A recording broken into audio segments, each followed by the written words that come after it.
First of all, congratulations, Ben. Welcome back to Melbourne. How do you feel after getting your first round win today? Yeah, it was great to be back playing in Melbourne. Really enjoy playing here, the crowds, the atmosphere. It was definitely a pretty hot day today in Melbourne. I was feeling the heat out there a little bit, but yeah, I really enjoyed it. Questions on the floor, please? Some tense moments in the second set, late in the second set. Ben, how did you feel like you handled those passages and exchanges?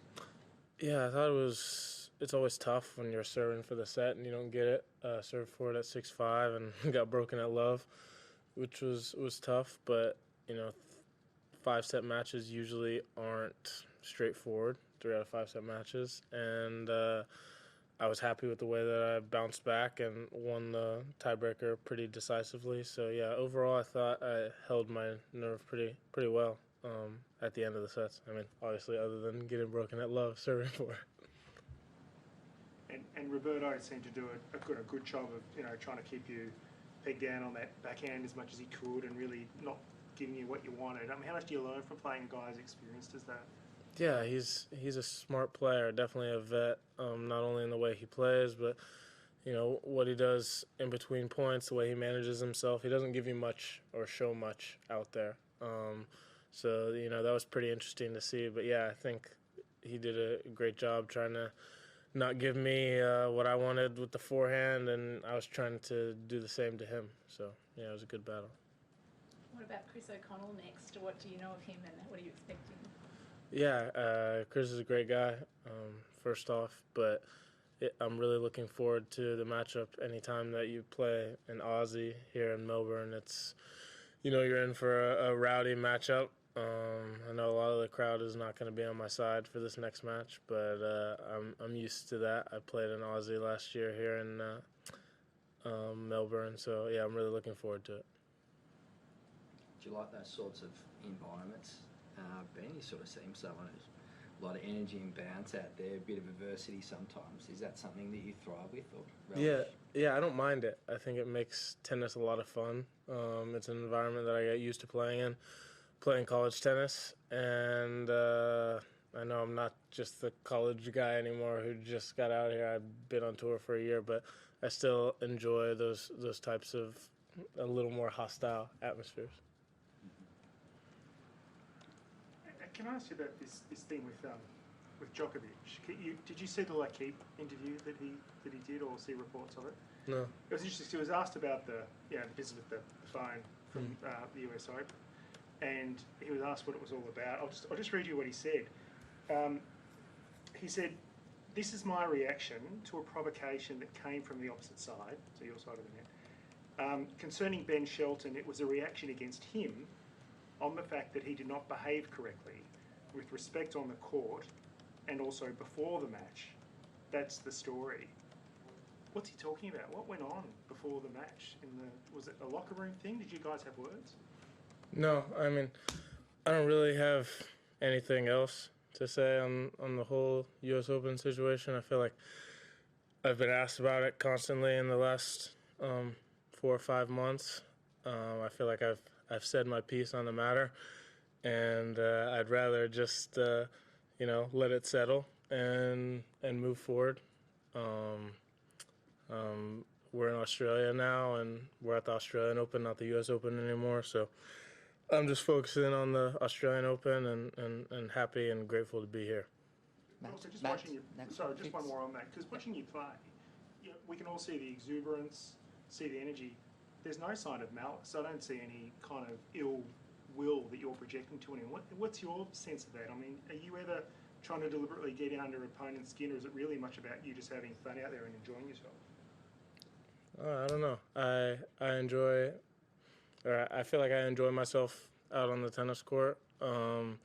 Everyone can have their opinion on who I am or how I act, but I don't know. I don't really have an answer to your question. Not Thank sure. you. Matt? Just how would you compare your game 12 months on from what it was like in Melbourne last year? It feels like a much more complete player than you were? What have been the biggest improvements you feel like you've made? Well, first, thanks. I appreciate that. But yeah, I feel like I've made some strides in certain areas. I think I'm a much more solid baseliner.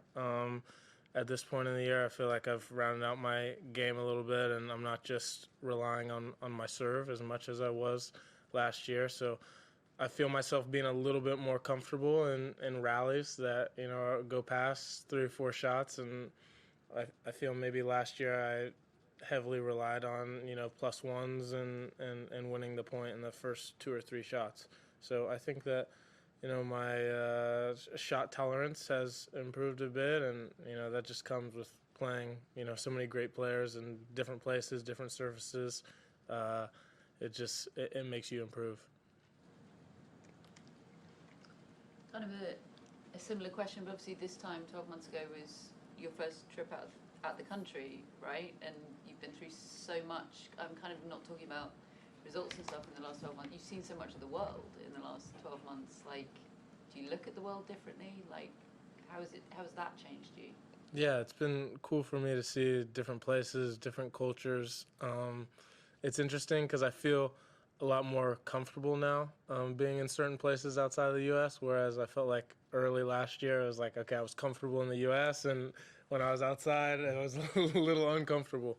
But now I feel like I'm pretty used to things. Australia feels, you know, comfortable, easy, kind of at home, and I'm happy that I got to go to so many different places last year. That was kind of my goal, play a tough schedule, a schedule where I was playing a lot of tournaments and traveling a lot, but I wanted to get used to the travel and kind of get to a place where I feel like I know what to expect at each tournament and know which ones that I really like, and then start to narrow down my schedule a little bit. Do you have a favourite place, kind of results aside? One of my favorite places was Switzerland. I like Zurich a lot, but I also like Geneva, where I played the tournament. That was one place where I didn't play tennis and one where I did. But I'd say, you know, outside of that, Australian Open has been pretty special for me, and a really cool place, one of my favorite places to play. Any plans for your downtime in Melbourne then? Downtime? I'm playing singles and doubles. Probably not going to be that much downtime. 3 out of 5 sets takes a lot out of you, so spending a lot of downtime recovering, I guess, and trying to work and improve on little things on my days off. So I feel good on my match days, but yeah, it's a busy schedule playing singles and doubles. Thanks very much. Well done, mate. Thanks.